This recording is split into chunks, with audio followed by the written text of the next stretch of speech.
வணக்கம் மக்களே. இன்றைக்கி பார்த்தீங்க அப்படின்னா தளபதி சிஎம் விஜய் அவர்கள் வந்து ஏஎல் விஜய் அவர்கள் மீட் பண்ணியிருக்காரு. டைரக்டர் விஜய் அவர்கள் மீட் பண்ணியிருக்காரு. இவர் வந்து நம்ம மறக்கவே மாட்டோம், தலைவா படம் இயக்கியவர். ஸோ இவர் பண்ண சம்பவம் தான் ஆரம்ப காலமாக இருந்துச்சு.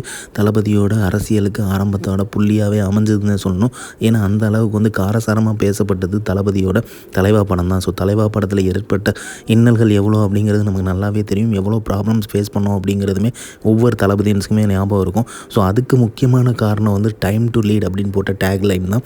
ஸோ அதை வந்து பார்த்திங்க அப்படின்னா இன்றைக்கி வந்து சிஎம் விஜயை சந்தித்து ஏஎல் விஜய் டைரக்டர் அவர்கள் வந்து ஒரு ஃபோட்டோ ஃப்ரேமாகவே அதை கொடுத்துருக்காரு. அதை பார்க்கும்போது வேறு லெவல் கூஸ் பம்ப்ஸாக இருக்குது. ஏன்னா அப்போ நடந்த பிரச்சனைகள் எல்லாமே வந்து ஒவ்வொன்றுமே வந்து பயங்கரமான ஒரு இஷ்யூவாக கிளப்பப்பட்டுச்சு. தளபதி படம் ரிலீஸ் ஆகிறதுக்கு அவ்வளோ தடைகள் ஏற்பட்டுச்சு. ஸோ அப்போ ஆட்சி காலத்தில் இருந்தவங்க யார் அப்படிங்கிறது தெரியும். இப்போ அவங்க அதுக்கான வினையை வந்து என்னென்ன ஃபேஸ் பண்ணுறாங்க அப்படிங்கிறதுமே நம்ம பார்க்குறோம். ஸோ அதில் வந்து அந்த கட்சியில் இருந்தவங்க வந்து முக்கால்வாசி பேர் இப்போ வந்து பார்த்திங்க அப்படின்னா டிவிக்கு நோக்கத்தை நகர்ந்துட்டு இருக்காங்க. ஸோ அந்த படம் தான் வந்து ஸ்டார்டிங் பாயிண்டாக இருந்துச்சு தளபதியோட கேரியரில்.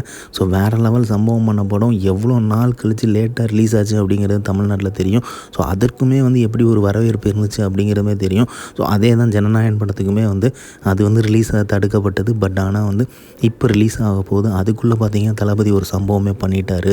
தளபதி வந்து சிஎம்மாகவே அமர்ந்துட்டார். ஸோ அதனால் வந்து பார்த்திங்க அப்படின்னா தளபதியோட ஒவ்வொரு ஸ்டெப்புமே அடுத்தடுத்த ஸ்டெப்பும் வேறு லெவல் சம்பவம் பண்ணியிருக்கு. ஒவ்வொரு தடைகளையும் தாண்டி வரும்போது முக்கியமாக இந்த பிக்கும் இந்த டேக்லைனையும் பார்க்கும்போது ஒவ்வொரு தளபதியின் ஃபேன்ஸோட பைக்லேயும் பார்த்திங்க அப்படின்னா இந்த பிக்கு தான் இருக்கும். ஏன்னா இந்த பிக்கோட வேல்யூ அவ்வளோ தெரியும். ஸோ அந்த மாதிரியான இம்ப்ரெஸை க்ரியேட் பண்ணது தான் இந்த பிக்கு. ஸோ அதை வந்து கிஃப்டாக கொடுத்துருக்காரு. ஸோ இந்த மாதிரி தளபதி விஜய் சிஎம் பற்றி தெரிஞ்சுக்க லைக் பண்ணுங்கள், ஷேர் பண்ணுங்கள், ஃபிலிமா சேனலை சப்ஸ்கிரைப் பண்ணுங்கள். தேங்க்யூ.